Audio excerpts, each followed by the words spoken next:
দুঃখিনী বর্ণপরিচয়ের দুর্দশা বাড়াচ্ছে বিজেপি সরকার। মোদের গরব মোদের আশা, আমরি বাংলা ভাষা। তোমার কোলে তোমার বলে কতই শান্তি ভালোবাসা। এই প্রাণের ভাষা এখন বাংলার বাইরে বলতে গেলেই নেমে আসছে আক্রমণ। রবীন্দ্রনাথ, নজরুল, অতুল প্রসাদের ভালোবাসার ভাষা স্বাধীন ভারতে স্বাধীনভাবে বলা যাচ্ছে না। দিল্লি, হরিয়ানা, অসম, ছত্তিশগড়ের মতোই মহারাষ্ট্রে বাংলাভাষী মানুষেরা কাজ করতে গিয়ে কোণঠাসা হচ্ছেন, তাদের কণ্ঠ স্তব্ধ করার বড়সড় অভিযোগ উঠেছে।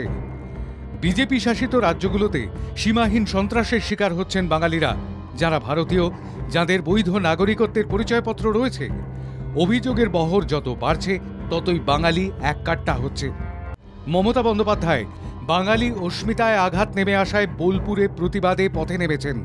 আর মমতার দেখানো পথেই বাংলা জুড়ে গণ আন্দোলনে নেমেছেন ভাষাপ্রেমী মানুষ। রাজনীতির ঊর্ধ্বে উঠে আপামর বাঙালি মর্যাদা রক্ষার আন্দোলনে নেমেছেন।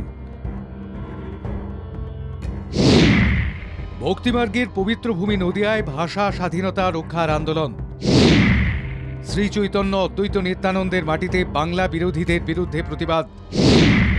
ভাষার অপমান সহ্য করা হবে না, বাংলায় নতুন স্বাধীনতার লড়াই। শান্তিপুরের বিধায়ক ব্রজকিশোর গোস্বামী স্পষ্ট করেন, চারিদিকে বাঙালিদের ওপর যেভাবে আক্রমণ নেমে এসেছে তাতে তিনি উদ্বিগ্ন। বাঙালি এই বড় পরিচয় গর্বের সঙ্গে সবাইকে জানাতে চায়। আজকে জাতীয় পতাকাকে সাক্ষী রেখে একটা কথাই বলবো যে বাংলা আজ যা ভাববে ভারতবর্ষ আগামীকাল তা ভাববে। আজকে সারা ভারতবর্ষে বাঙালিদের ওপর যেভাবে অত্যাচার করা হচ্ছে, আজকে আমাদের সবার একসাথে মিলিত হওয়ার দিন।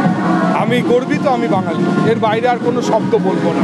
নদিয়ার শান্তিপুরের রাজপথে এক প্রতিবাদী পদযাত্রার আয়োজন করা হয় অন্যতম সংগঠন সমৃদ্ধির পক্ষ থেকে।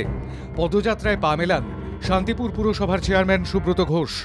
বাংলা ভাষাকে সম্মান জানিয়ে বাংলা ভাষার ব্যাখ্যা তুলে ধরা হয় এই প্রতিবাদীদের বর্ণাঢ্য শোভাযাত্রার মধ্যে দিয়ে। প্রায় 5 কিলোমিটার রাস্তা অতিক্রম করে এই প্রতিবাদী পদযাত্রা। বাঙালির কৃষ্টি সংস্কৃতিকে নিয়ে অপমান করার অধিকার কারণ নেই।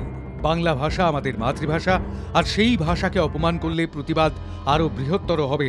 প্রতিবাদী পদযাত্রার মধ্য দিয়ে এমনটাই দাবি প্রতিবাদীদের।